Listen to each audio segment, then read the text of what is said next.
ઘણા બધાનો પ્રશ્ન હતો કે એઆઈના અત્યારે ટ્રેન્ડિંગ ઉપર ઘણા બધા વિડીયો ચાલતા હોય છે. માણસના વિડીયો છે, કોઈ મંદિરના વિડીયો છે, કોઈ નાગદાદા જેવા અલગ વિચિત્ર પ્રકારના વિડીયો છે. બધા એઆઈમાં તમે જુઓ ને તો હર જગ્યાએ સરળ અને શુદ્ધ ગુજરાતીમાં સમજાવીશ કે તમારા એઆઈવાળા વિડીયોથી મોનિટાઇઝેશન થાય છે કે નથી થતું.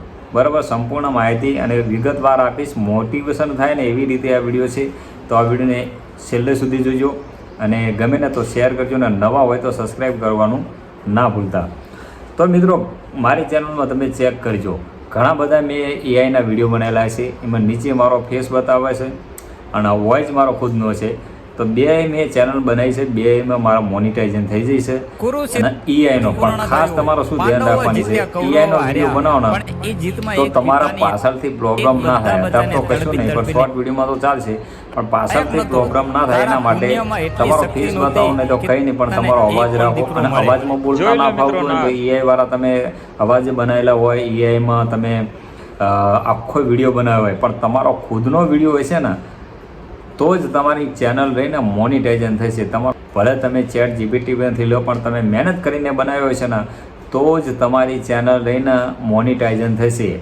બાકી બીજાના ઉઠાઈને તમે ટ્રાન્સપેડ કરશો તો એ ચેનલ મોનિટાઇઝેશન થવાની નથી. ઘણી વખત કહેતા હોય છે કે તમે ઘણા બધા વિડીયો એઆઈના બનાવ્યા તો એમાં ફેસ નથી બતાતો, તમે એઆઈમાં જે બનાવેલો છે એમાં વિડીયો દોડાય કરો છો. મહાભારત યુગના છે કે માતાજીના છે કે શીતળામાના છે, ઘણી બધા એવા વિડીયો છે જેમાં મેં ફેસ નથી બતાવ્યો. તો એ લોકોને કહી દઉં કે એમાં ફેસ નથી બતાવ્યો, પણ અવાજ રહ્યો ને અવાજ એ મારો ખુદનો છે. હું રેકોર્ડિંગ કરીને બધા એઆઈવાળા વિડીયો બનાવેલા છે. બરાબર, હું તમને અહીંયા સ્ક્રીન ઉપર બતાવું, જુઓ આવી રીતે બનાવ્યો છે ને, પણ આ અવાજ રહ્યો ને એ મારો ખુદનો છે. એઆઈમાંથી વિડીયો બનાવ્યો છે ને એ વિડીયો પણ મારો ખુદનો છે. એટલે એમાં કોપીરાઇટ આવતી નથી ને. ભવિષ્યમાં કોઈ પણ નિયમ બદલાય યુટ્યુબનો, ફેસબુકનો, ત્યારે તમારો વિડીયો હોય ને ત્યાં બહુ પ્રોબ્લેમ થાય, કારણ કે બીજાના લીધે ત્યારે સ્ટ્રાઇક આવી શકે છે. અને આમાં રહ્યું ને એ તમારો ખુદનો વોઇસ છે, તમારો ખુદનો વિડીયો છે. આમાં ભવિષ્યમાં ક્યારે પણ તમારા સ્ટ્રાઇક આવશે નહીં. અને પેલું શું હોય તો તમને બીક હોય કે બીજાનો વિડીયો લીધો હે, કદાચ મોનિટાઇઝેશન થઈ જાય ને તો તમને બીક લાગે, કારણ કે હજારો વિડીયો એવા તમારા પડ્યા હોય, એમાં એકમાંથી બેમાં. અને અત્યારે શું નિયમ છે, યુટ્યુબનો નિયમ એટલો જ છે કે તમારે પહેલી સ્ટ્રાઇક આવે તો વોર્નિંગ આપે છે, અને બીજી સ્ટ્રાઇક તમને પડે, ત્રીજી પડે, અને 3 સ્ટ્રાઇકો જો એક સાથે પડી ગઈ ને તો તમારી ચેનલ ડિલીટ, બરાબર, ડિલીટ થઈ જાય. અને પછી તમે બીજી પણ ચેનલ ના બનાવી શકો, કારણ કે યુટ્યુબ પર પાછો નિયમ કરેલો છે કે બીજી પણ તમે ચેનલ ના બનાવી શકો, એ પણ ડિલીટ થઈ જાય. કેમ કે તમારો અવાજને જે તમે સિસ્ટમથી બનાવી હોય ને એ સિસ્ટમ તરત એઆઈ દ્વારા પકડી લે છે. અને એઆઈ દ્વારા પકડી લે એટલે તમને પણ બીજી ચેનલમાં પણ ચાન્સ નથી મળતો. એટલે સમજી લેવાનું કે યુટ્યુબમાં કામ કરવાનું બને જ નહીં. માત્ર એટલે એ ધ્યાન રાખવાની જરૂર છે, જે એઆઈમાં વિડીયો બનાવે છે ને તો ખાસ ધ્યાન રાખવાનું, તમારી વેલ્યુ એમાં એડ થવી જોઈએ. ગમે એ બીજાના લઈને તમે બનાવશો ને તો એ મોનિટાઇઝેશન થવાની નથી, એટલું ધ્યાન રાખજો.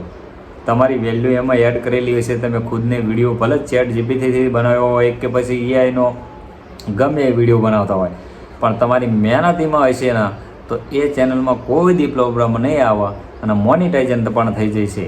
કેમ કે મારે તમે જોતા હશો એમાં અવાજ હું બનાવતો હોઉં છું, મારા ખુદના વિડીયો હોઉં છું. પછી ઘણા બધા લોકોને એ પણ પ્રશ્ન થતો હોય છે કે વિડીયો બીજાનો હોય ને આપણે થોડોક વિડીયો આપણે નીચે બોલતા હોઈએ છતાં પણ કોઈ કોપીરાઇટ દઈ શકે. તો હા મિત્રો, એ દઈ શકે. ભલે તમે 6 સેકન્ડનો યુઝ કર્યો હોય ને તો એ કોપીરાઇટ આપી શકે છે. એટલે બીજાના વિડીયો લેવાનો છોડી જ દેવાનું, બરાબર, કારણ કે અમુક લોકો 6 સેકન્ડ હોય ને તો એવા વિડીયો ઉપર કોપીરાઇટ આપી શકે છે. અને એવા લોકોને હું ખાસ નમ્ર વિનંતી કરું છું કે ભાઈ 6 સેકન્ડ 7 સેકન્ડનો તમારો શોર્ટ વિડીયોમાં લીધો હોય ને તો એવા લોકોને કોપીરાઇટ ના આપો, કંઈ ફરક નથી પડતો સાહેબ. અને કોપીરાઇટ આપીને એ લોકોને, કારણ કે 2-3 સ્ટ્રાઇકો આપી હોય ને તમે સ્ટ્રાઇક દો તો એની રોજીરોટી છીનવાઈ જાય. કોપીરાઇટ ના આપવો જોઈએ. હા, આખો વિડીયો તમારો મૂક્યો હોય ને એમને મૂકી દીધો હોય ડાયરેક્ટ, તો કોપીરાઇટ આપો ને તો સારું કહેવાય. એટલે ધ્યાન રાખવા જેવી બાબતો છે. જે લોકો કોપીરાઇટ આપતા હોય છે, જે લોકોને કોપીરાઇટ પડતી હોય છે. તો મિત્રો, કહેવાનો અર્થ છે આ મારા વિડીયોની અંદર મોટિવેશન તો એટલા માટે કહું છું કે તમને સમજણ પડે. કહેવાનો અર્થ એ છે કે તમારા ખુદના વિડીયો રાખો, ખુદની વેલ્યુ એડ કરતા રહો, તો કોઈ દી તમારે જિંદગીમાં પણ પ્રોબ્લેમ ના આવે. તો મિત્ર, મારા આવા વિડીયોમાં સપોર્ટ કરજો લાઇક કરજો અને શેર કરજો. આવા વિડીયો આવતા રહેશે, તમને મોટિવેશન પણ મળે. એટલા માટે જય હિન્દ, વંદે માતરમ, જય